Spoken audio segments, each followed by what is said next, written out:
Hey guys, what's up? Welcome back to another episode of Third Thoughts. In this episode, Brantley and I are going to be talking all things Zack Snyder's Justice League. We're going to be talking about every single hero, all the specifics in this movie. So grab some popcorn, grab a snack if you want. Today, Brantley and I are just going to be having a fun discussion. And to start it off, I just want Brantley to give his basic thoughts of the movie, because Brantley and I honestly haven't really talked much about this movie. So this will be my first time hearing most of Brantley's thoughts on it. So Brantley, take it away. Let me know what you thought. I mean, I didn't really have high expectations for this, honestly. I haven't really been a big fan of Zack Snyder's previous works in the DCEU before this, so I was excited to see, because I was like, okay, it's like what he really wanted, his full vision, but I wasn't really expecting it to be super good. But I enjoyed it a lot more than I thought. The first half was kind of a drag a little bit, but it had some good moments and like some small character moments that were really cool to see. But after that, like I would say, like once I got to the part where they're about to resurrect Superman, like that to like the end of the film was like, that was just like amazing. Like that's when the movie really got kicked into high gear, and I really enjoyed it. And overall, this movie was pretty good. It was a pretty good movie. Definitely a lot better than the Joss Whedon cut of the film, the original version. So Zack, I mean, he did it. He accomplished it. The fans got what they wanted. And overall, this movie was just really great. I was really expecting it to be like really kind of overly dark, how like other movies in the DCU were, but there was still a good amount of jokes that Zack kept in there, and it still felt like pretty fun overall. That's what I like about the movie a lot. It had a serious, like mature tone, but it still like was kind of fun, and it didn't feel like too like overly serious. So I really enjoyed that. So overall, I really enjoyed the movie. What would you give it for a rating? Because I'm giving it an 8.5 out of 10, and I'm still pushing it towards a 9. I don't want to say a 9 because a 9 is like a crazy good movie for me. Like I would say it's still one of my favorite superhero movies of all time. I'll put it up there, like top 10. I'll put it in top 10. I probably like a 7. I don't know. It's not like one of my favorites of all time, but like it's good, but I don't know. It's not like all time favorite or anything like that. Like it might be in like my like top 10 top like 15. Like, okay, 15. I don't know. I'll take like it. I like the movie, but it was still like, I mean, there were still flaws in like the DCU up to that point that obviously like that happened that like kind of hindered my enjoyment of the movie a little bit, because I'm like, dang, like this stuff that happened like in the previous films. I'm like the movie was still kind of like, I mean, I personally think that at that time period, a Justice League movie should like just had not have been made. Like honestly, like yeah, I agree. So I feel like that's kind of like still like the overall context of like why the movie was made and stuff like that still kind of like taints my enjoyment a little bit. But overall, I thought it was a pretty good movie. Like again, like that first half is just so hard for me to get through. Like I don't know, like if I go and rewatch, like I don't know if I can go through the first half again just to get like to the really like good stuff in the second half. But yeah, I think overall, that's one of the biggest problems. Yeah. So wait, what was your rating? Probably 7.5 maybe, but I don't know. I can't put it out hard. Like it was good, but do you think it's the best DCEU film? Don't tell me, bro. Okay, I'm a Wonder Woman fan, guys. You guys, I'm a Wonder Woman fan. Do you really think Wonder Woman's a lot that better? I'll probably give it to Snyder Cut. Yeah, you're right. I'll probably give Snyder Cut. In terms of like, so you're saying Wonder Woman's not a 7. You're saying Wonder Woman's lower than a 7 out of 10? I'm not saying that. I'm about to put them both at like. No. Dang, this is tough because it's like I had Wonder Woman like probably like I don't know, but Snyder Cut, I just can't give it like higher than a 7 to me. I don't know why. I just can't see myself putting it at like an 8 or anything. Like an 8 is just like, because when I think about other movies like and like what I'm comparing to, if I put like level like an 8, I'm putting like levels like movies like Civil War, like Winter Soldier. Civil War at a 7. You put Civil War at an 8. You put Winter Soldier at an 8, bro. Winter Soldier is like an 8.5, maybe 9, bro. Yeah, like probably like a 9. But I feel like you put. I think you're tainting it. It's not that close because it's a superhero movie. Right? Maybe is that why? Even like I'm comparing to like other super movies, like to me, if I put like, listen, if I like Winter Soldier at like a 9, and I put Snyder like 8, like Snyder and Winter Soldier, like in my head, like they're not like that close. Like they're not like 1 point off. I don't know. I think one of the biggest things that I didn't get to talk about this in my spoiler review. If you guys want to check it out, you can click the button up here, the link in the description. In my spoiler video, I didn't actually get to touch on Joss Whedon. I wanted to talk because I definitely thought at first, I thought that Joss Whedon wasn't to blame. Like when I first watched it in theaters and heard about the stuff behind the scenes at Warner Brothers, I didn't think Joss Whedon was to blame because I thought it was Warner Brothers got this guy. You get scissors and crayons and you tape together this project that Zack Snyder had before. So I was thinking, okay, it's mostly Warner Brothers' faults. And then I came to a realization after watching this movie that Joss Whedon's movie right before Zack Snyder's Justice League was Avengers Age of Ultron. That got like $1.5 billion in the box office. So that's what I'm putting Joss Whedon to blame. What do you think of the Joss Whedon situation? Because this is like, I'm saying all this stuff, not talking about cast problems and behind the scenes issues. I'm talking strictly Joss Whedon himself. Yeah, he definitely like screwed up a lot. Like, I don't know what he was doing, but really, I would also partially blame like the studio for making that decision, because from my understanding, Snyder Cut was like basically like this movie is already done, and they just like basically kind of scrapped it for Joss Whedon. This movie is like perfectly fine. Maybe it was the length, maybe I don't know, but I mean that probably could have been an issue, could have been other factors behind the scenes, but it's like, why scrap this and just basically like have Joss Whedon come and make like an entirely different movie? Do you think the runtime would have worked like in theaters? Actually, no, not just runtime, but how do you think delivery would have worked in theaters? If I was like Warner Brothers, I would have just told them like they cut it down to like 3 hours. So like I would have been down for like a 3 hour, maybe a 3 hour like 30 superhero like movie, because I mean those movies have gone to theaters like that are that length, and like they do exist and they do well. Like Wolf of Wall Street is a great example of that. Like people love that movie. And like 3 hours and 30 minutes. I'm not gonna hate on Warner Brothers for not letting Snyder release a 3 hour or 3 hour and 30 minute movie, because what is the point? Because Dawn of Justice Ultimate Edition even did bad with critics. Dawn of Justice in general, like Batman vs Superman, did bad in general, like the original cut, and Warner Brothers didn't interfere with that like that much. So from a critic standpoint, it makes sense. Also, you have to realize Infinity War and Endgame weren't out yet in 2017. So they couldn't use that as a comparison. Like now they could say, okay, Endgame did pretty good. We might be able to release a 3 hour movie in theaters. That's a superhero movie. Because yes, Wolf of Wall Street did fine, but this is a superhero movie of different characters that need to be introduced. I think even if this movie hit theaters, it would have been a box office failure. So now we're going to get into basically like specific characters. We're going to talk about Batman, Steppenwolf, Darkseid, Wonder Woman, Aquaman, Flash, whatever, everyone, right? So we're going to start off with Batman. And first off, I want to talk about Batman and Alfred, because this is one of the things that actually got me the most mad throughout the entire movie.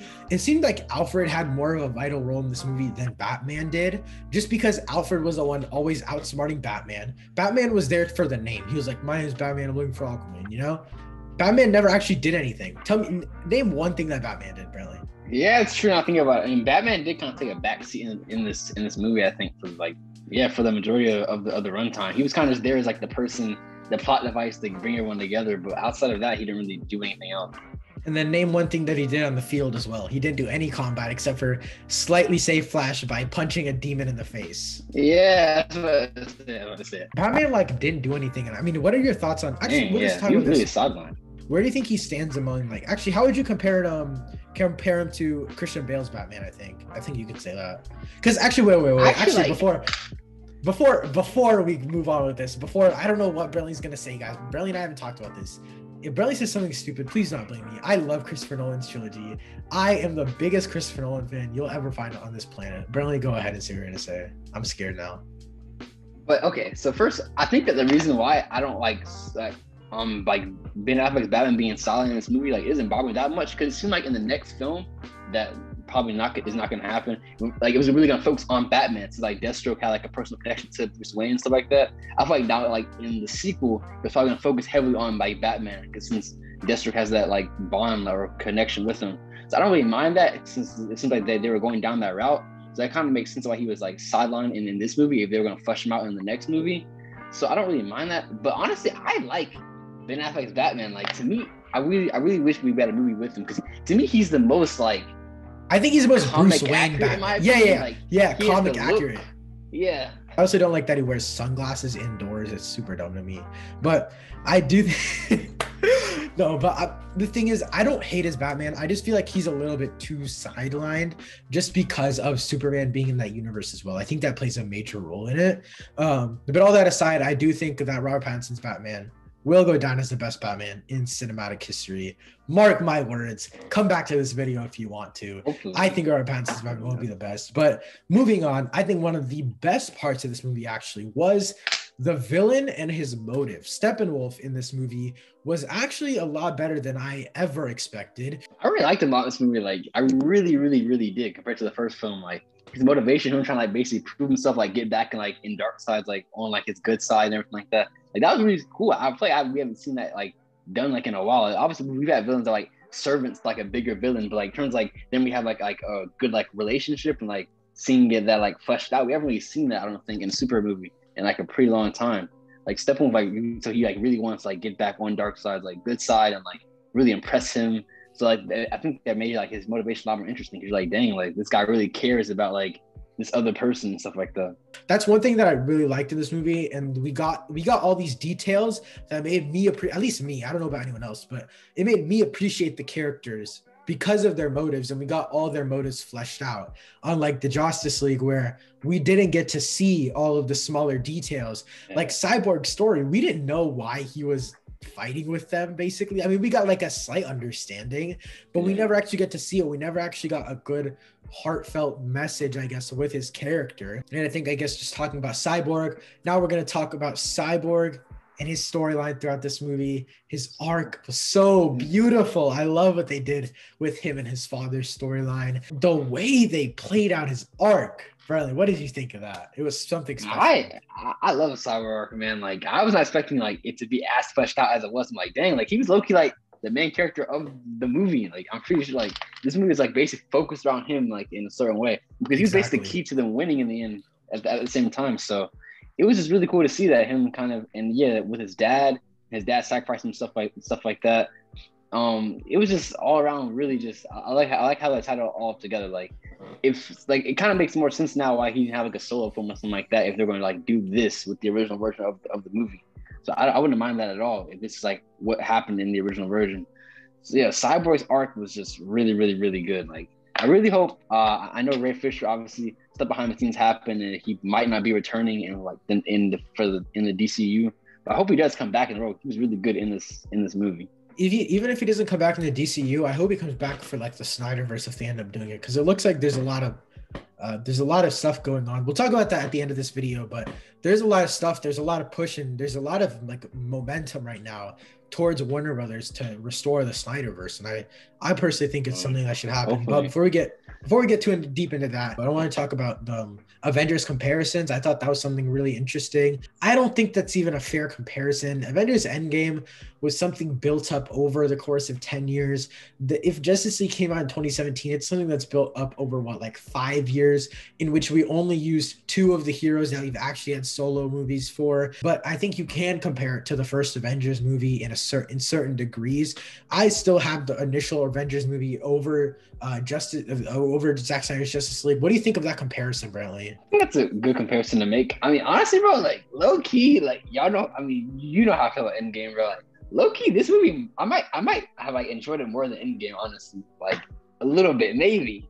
I'm not for sure. I don't think I enjoyed it more than Endgame, but I think that one place. I mean, honestly, I wouldn't expect anyone to say they enjoyed it more than Endgame. That's actually really crazy to me that you're saying that, but I do think I think that from a content perspective, the Justice League is better than Avengers Endgame by far. But enjoyment wise, I can definitely say Endgame is one of like top 3 craziest movie theater experiences of my entire life.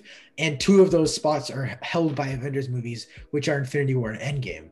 I think that content wise, like I said before, Zack Snyder's Justice League is on a whole nother level. It's content that you've never seen before that develops brand new characters' arcs. Oh yeah. Well, yeah. Well, yeah, that's kind of what I meant. No. The first watch of Endgame, like that was crazy. I'm sorry, yeah. Mm-hmm. So I'd say my enjoyment of Endgame was more about. I think Justice League Snyder Cut is like a better movie, I guess. I would agree. Yeah. But the first watch of Endgame, yeah, no, that's like one of my favorite like watching experiences. Like that was insane. But with the first Avengers movie, I would take the first Avengers movie over Justice League, probably over the Snyder Cut. That movie to me is just really, really good. Like, it did everything right in my opinion. Great villain with Loki. And the Avengers, just the way it brought them all together, just all ran smoothly. And I really liked it. Like, I don't know, that movie just is just like a good, like classic superhero movie to me. It has a really special place in my heart. Yeah, I mean, I would say they're pretty close though. I wouldn't like say it's a humongous gap in between them. And in my opinion. But I do like the first Avengers movie more. I think moving past it, now we're going to get into each of the singular heroes. So Wonder Woman, we'll start off with her. I think that her character was a lot better developed in this movie, not only from seeing how much she grew as a person from her first Wonder Woman movie, which came out earlier that year. It came out like summer the year before Justice League. So obviously they weren't planning on giving her that much screen time because we already saw so much of her before. I really liked her, but I mean, I will say I did feel like I don't know. I liked her motivation, stuff like that. But I did feel like she was kind of more like, I don't know, still a bit like kind of sidelined with Bruce in a certain way. But I think she had a little bit more of like a motivation and like was a bit more fleshed out than Batman. I do wish we'd see a little bit more of her, but I mean, I understand obviously. I mean, we can't have everything. I mean, this movie's already extremely long, so. But for like the screen time that she did get, yeah, I agree with you. She definitely like did the most of it, and they really did a good job like with her character and like developing her. Watching this movie is definitely weird because you kind of like in my head I think about like, the context. I think like I'm watching this like in 2017, so I'm like, okay, well, like, you know, she just had a movie, so like, yeah, it's kind of weird because you have to like go back and like think about the context that like this movie was made in, like the time, like what was happening in the DCEU at that time. So I would say that was a bit different, like watching this movie. I mean, speaking of context, we can talk about Aquaman and Atlantis. I think that it's weird for me because we saw Aquaman definitely sidelined in this movie compared to what we saw in the Justice League in 2017. In 2017, he was a very, very prominent character. Like he was having the stupid Josh Whedon wanting to romanticize everything. So we had him and Wonder Woman romanticizing and him trying to get with Wonder Woman. And I don't know, like I just thought his character was really sidelined in this movie. I don't think it's a bad thing though. He was pretty good. I liked him a lot. I think he's probably the main character. Like him and Flash, I think were definitely there for like more of like the comedic like relief. But I mean, they still had their own arcs and stuff like that. I mean, and we still saw a little bit of kind of what was fleshed out in the Aquaman movie about him kind of like taking the right of being the king of Atlantis and like taking the trident and being on the throne. So I did kind of like how they kind of teased that because at the time Aquaman hadn't came out yet. So I do like how they kind of teased like the themes that were going to be like really developed in the Aquaman movie. Moving on, my least favorite hero in this entire movie, the Flash. I did not like him at all personally, but I thought from the stupid ass intro where we saw sausages flying around Iris West and him groping Iris's face, I didn't think it was good. What did you think? I don't have much to say about the Flash, but what did you think? I like the Flash in this movie. I like Ezra Miller's Flash, honestly. And that scene, dude, that scene is like so conflicting because the first half and the first time, like, yes, this is so sick, and it went on for way too long, and I'm like, this is not cool anymore. It went on for way too long. Like it should have ended like way earlier. I was like, dang, it's going on forever. If that scene was cut short, that might be like my favorite scene like in the entire movie. If it was cut short, it was pretty cool. Like I really do like what they do like with Zack Snyder's slow-mo with the Flash works so well in my opinion. Like it made like his running like actually cool. Where like in the first Justice League in the first Justice League movie, like it just didn't seem like that interesting when he was like running and stuff like that. But this movie made like his running cool, and that's what I really liked about it. But I like the stuff going on with his dad and like their relationship. Like that was really cool to me. Him trying to like basically kind of just find like a purpose similar to Cyborg in a way, but like trying to find his own purpose and still accomplish his goal of getting his dad out of jail. So I like what they did with the Flash. I'm really happy what they did with him by the end of the movie, but for most of the movie, I really didn't like him that much. I mean, I warmed up to Ezra Miller's character as the Flash, but as a character compared to all the other heroes in this movie, I didn't really like him that much. So before we talk about the resurrection of Superman, I wanted to bring up how they do Superman in the DCEU, because I personally love Henry Cavill as Superman. He's my favorite Superman ever. Like I just like the way he looks as Superman. Is it just me, or does like the way that Superman is in the DCEU is weird? He's like antisocial. Do I not know enough about Superman? Like, is he normally antisocial? Because he just seems like so like sad and depressed all the time. Like he doesn't talk. Yeah, that's one thing that I noticed as well. I'm like, he just seems so weird in the movie. He just like goes like so stoic all the time. And I'm like, this is just odd. But I didn't hate it though. I mean, I like what Superman did in this movie.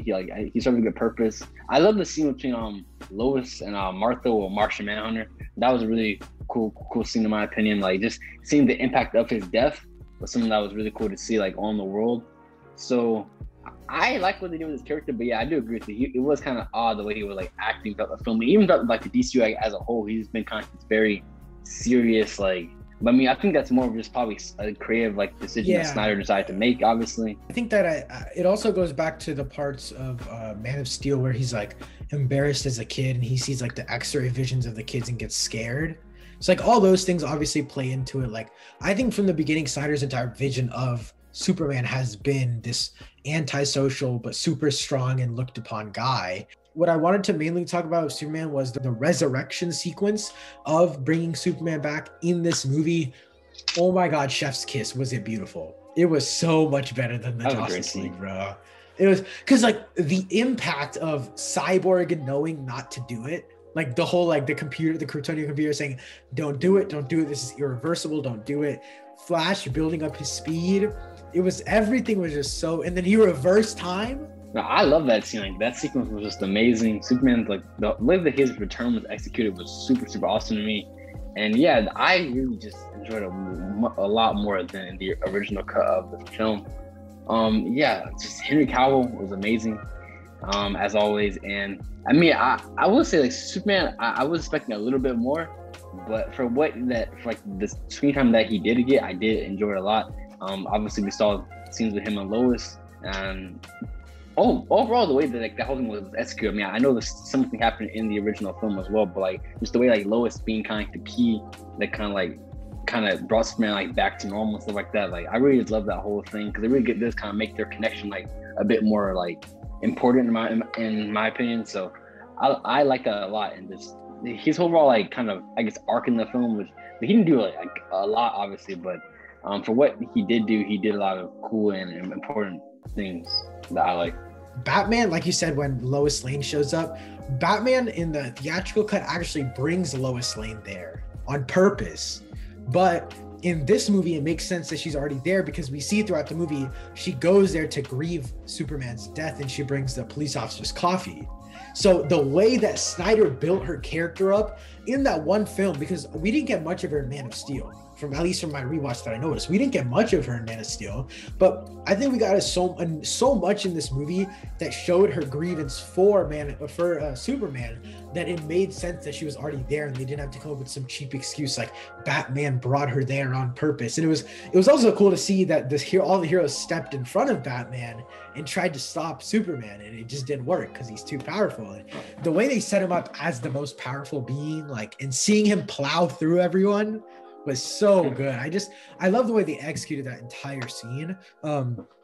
But that's basically the entirety of that movie. Actually, we can talk about the final battle. The final battle, in my opinion, was pretty good. It was kind of anticlimactic to me, like the final battle itself, not the ending of the final battle, because the ending of the final battle was crazy. But like most of like throughout the final battle of just the heroes going at it with the villain, it felt like it was too choppy. Like they were cutting to like each hero individually. My issue, I guess, thought the film like most of the action scenes, like to me, like the parademons, like as like goons there aren't like that interesting. And they're like these like flying things that can be taken out pretty easily. It's like scenes with them just aren't that entertaining to me personally, because like as villains, as like fighting basically, like they're like not that interesting to me. But when it comes down like fight scenes with Steppenwolf, I thought those scenes were really, really cool. And in the last scene, anytime it was like a hero fighting him, or when he was fighting like the heroes at the end, like Aquaman and stuff like that, I thought that was all really, really cool. But yeah, I think that's my big issue. Parademons, they were just kind of like boring villains. Like they didn't have like different types, just like one kind of like parademon just flying around, and it's kind of the same thing over and over again. But for the most part, I enjoyed the final battle scene of the movie. So with the movie ending, I think we can move on to the epilogue. So the epilogue was a weird epilogue for me. Like it was a mixture of like three post-credit scenes and one actual scene. Yeah, but I mean, I feel like honestly, if I was gonna do, I thought I'd do like just like the nightmare scene, honestly, and maybe just like have Bruce wake up, talk to Martian Manhunter, like that would probably be it. But I mean, I do like that we did get to see kind of like the closing, or what the rest of the heroes like would be doing after, like in the aftermath of the battle. But overall, I enjoyed the epilogue. I thought it was executed pretty well, like sequenced pretty well for the most part. I talked about this in my spoiler review and my discussion video. So I think for Joker, the biggest issue that I had with his Joker was that we heard so much history between him and Batman, but we never actually heard the history. Like we heard like big chunks. So we said like Boy Wonder, you sent Boy Wonder out to do a man's job. We heard that. So that teased the Joker killing him, obviously, like we saw in BVS. We got so many headlines of stuff that happened, but we never actually got anything like good, you know? Yeah, I mean, I definitely do enjoy this like version of Jared Leto's Joker more than the Suicide Squad version. Like by far, this version is way better in my opinion. Like way more menacing, just way cooler. And I really just wish we got to see more of him as Joker. But overall, I did think that the scene was like, it was all right in my opinion. I do think it was a little underwhelming. But overall, I mean, I think it was more so to show like the history between the two characters, between like obviously, you know, him killing Robin and just like all that they've been through. Because I guess now in this nightmare sequence, like they have to like be on the same side. So it's kind of like literally this man's like arch nemesis and him like had to team up to accomplish this goal. So I mean, oh man, I wish we could get like a nightmare movie or something. That's just, that concept is just so cool to me. Like, oh my God. So not only did it tease Nightmare, but it also did tease Injustice with Superman, because Superman, Lois dies, so Superman turns evil. So I thought that was also super sick that they teased an Injustice storyline, which I never actually expected, because technically the Nightmare, the only time Injustice was teased was when Superman came out. Like when we saw Superman at the end. So I thought that was super cool that we got to see that. Brantley, final closing thoughts on the Justice League. What did you think of the movie? I thought it was a good movie. I really enjoyed it. Enjoyed it a lot more than the original film. Snyder, this might be my favorite Zack Snyder movie I've seen so far. Definitely my favorite that he's made in the DCEU, obviously. Like, so it's just, I think that definitely if he can get like better, I'd say better pacing. Like if he ever comes back to a DC movie or a superhero movie, like I think pacing and definitely in kind of like getting like the right information, like kind of condensing stuff down, maybe like less like exposition, certain points, stuff like that. Like so, stuff like those small things, I guess. I think he can really make like a really, really, really great superhero movie, in my opinion. I mean, some argue that this movie is great. I mean, personally, I think it's pretty good, but I definitely think that he had a lot of potential and I do kind of want to see him come back at some point. Maybe not right now, because I do want to see like some fresh new blood, like tackle these characters like Superman, Batman, all kind of stuff, which we are getting since we're getting J.J. Abrams' Superman movie. Obviously, we have Matt Reeves' Batman, so we're getting new like people touching these characters. But I wouldn't mind seeing him come back eventually later on and do something else with these heroes. And yeah, that's basically it for this video. If you guys enjoyed, make sure to drop a like rating down below. Thank you guys so much for watching. I'll see you next time. Peace.